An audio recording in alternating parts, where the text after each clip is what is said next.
அனைவருக்கும் வணக்கம். நெல்லையில் நடந்த ஒரு விழாவில் மாண்புமிகு முதலமைச்சர் அவர்கள் பேசியிருக்காங்க. சிறுபான்மையினருக்கு திமுக ஆட்சி பொற்காலம் அப்படின்ட்டுருக்காங்க. தமிழ்நாட்டை பொறுத்தவரையும் யாரும் சிறுபான்மையர் முஸ்லீம் கிறிஸ்டின் இந்துக்கள்னு பிரித்து யாரும் பார்க்குறதில்ல.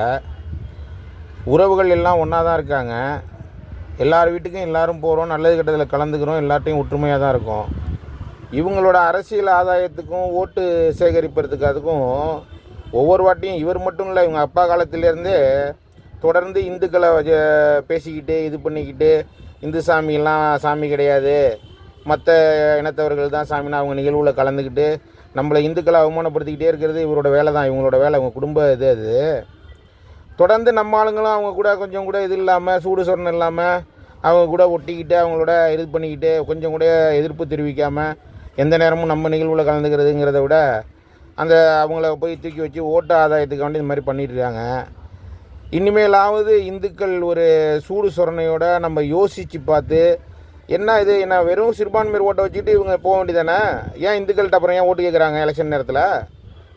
பெரும்பான்மையர்கிட்ட சிறுபான்மையருக்கு உகந்த காலம்னா பெரும்பான்மையருக்கு திமுக பெரிய கஷ்ட காலம்தான்.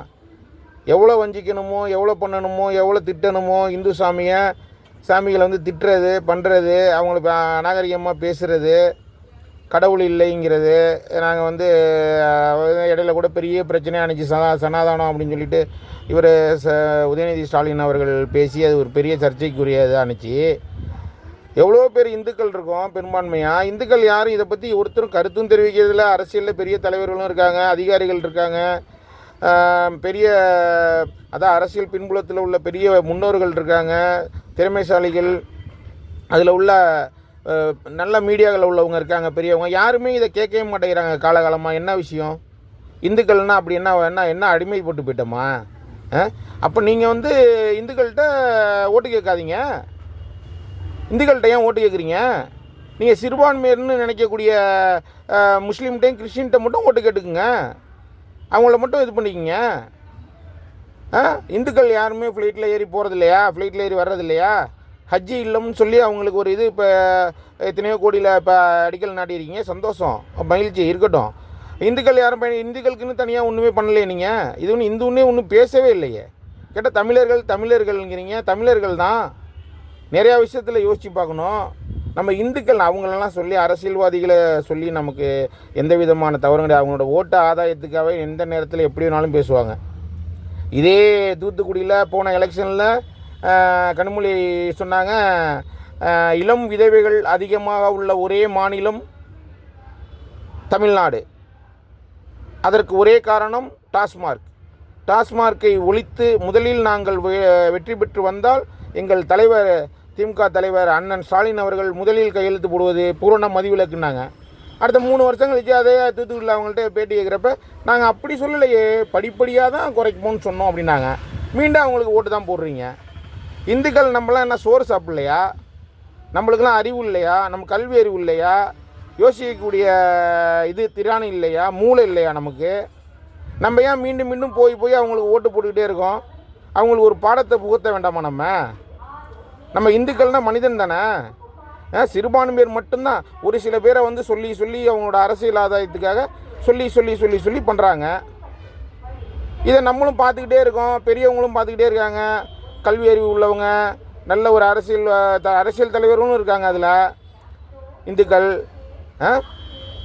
யாருமே கேட்க மாட்டேங்கிறாங்களே, யாருமே இதுக்கு எதிர்ப்பு தெரிவிக்கிறாங்க. ஒவ்வொருத்தரும் இந்துக்களை சாடி ஒவ்வொரு முறையும் இவங்களை எல்லா நிகழ்ச்சியிலையும் இந்துக்களை சாடுறது. ஆனால் ஓட்டு மட்டும் கேட்குறப்ப எதுக்கு இந்துக்கள் வீட்டுக்கு வர்றீங்க? வராதிங்க. நீங்கள் முஸ்லீம் வீட்லேயும் கிறிஸ்டின் வீட்லேயும் மட்டும் ஓட்டு கேட்டுக்குங்க.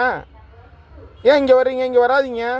இந்துக்கள்கிட்ட கேட்காதீங்க ஓட்டு. இந்துக்கள் தான் சரியில்லைல்ல, உங்களுக்கு உயர்ந்தவங்க அவங்க தான் சிறுபான்மையர் தான், அவங்களோட வாழ்க்கை தரம் தான் உங்களுக்கு முக்கியம் அப்படிங்கிறப்ப எங்கள்கிட்ட ஏன் ஓட்டு கேட்குறீங்க? இந்துக்கள்கிட்ட ஓட்டு கேட்காதீங்க ஐயா ஸ்டாலின் ஐயா அவர்களே, ஓட்டு கேட்காதீங்கய்யா. எங்கள்கிட்ட ஓட்டு கேட்காதீங்க, எங்களுக்கு எதுவும் பண்ணாதீங்க, எங்களுக்கு இலவசம்லாம் கொடுக்காதீங்க, ஒன்றுமே வேண்டாம். முடிஞ்சால் நல்லபடியாக நீங்கள் இதே நினச்சிங்கன்னா இந்துக்கள் இவங்க பெரும்பான்மையிட்ட ஓட்டு கேட்காதீங்க, சிறுபான்மையிட்ட மட்டும் ஓட்டு வாங்கி ஜெயிச்சுக்குங்க. முடியுதான்னு பார்ப்போம். ஓப்பனாகவே சொல்லிடுங்க, பெரும்பான்மையர் யாரும் எங்களுக்கு ஓட்டு போட வேண்டாம், சிறுபான்மையர் மட்டும் எங்களுக்கு ஓட்டு செலுத்துங்கள், பெரும்பான்மையினரிடம் நாங்கள் ஓட்டு கேட்க மாட்டோம் அப்படின்னு சொல்லுங்கள். சந்தோஷம், வரவேற்கிறோம். மக்களே, அவங்களெல்லாம் அரசியல்வாதிகளை சொல்லி நமக்கு பிரயோஜனம் இல்லை. நல்ல சிந்தித்து யோசனை பண்ணி என்னான்னு பார்த்து நம்ம வாழ்வாதாரத்தை நம்ம தான் பாதுகாத்து கொள்ளணும். ஓப்பனாக எல்லாம் பேசுகிறாங்க, எலெக்ஷன் நேரத்தில் வந்து உழுவுறாங்க.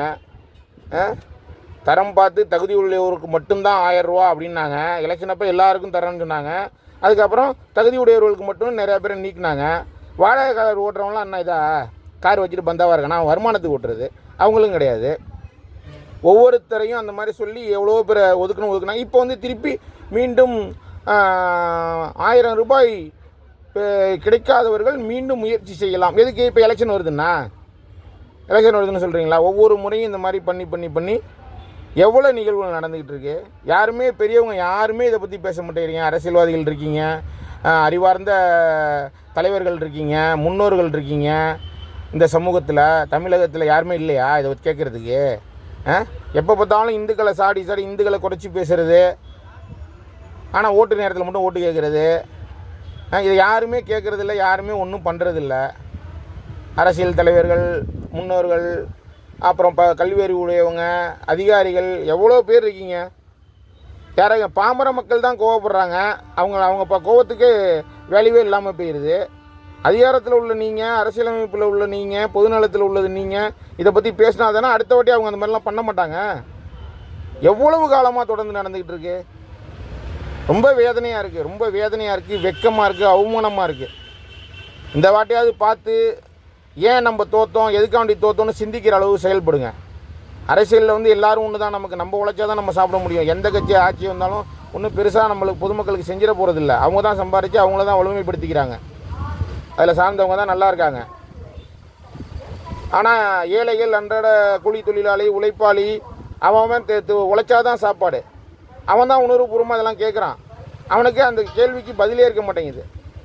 உதவி செய்யுங்க மக்களே, யோசித்து பார்த்து நல்ல முடிவெடுங்க. வாழ்க வளமுடன்.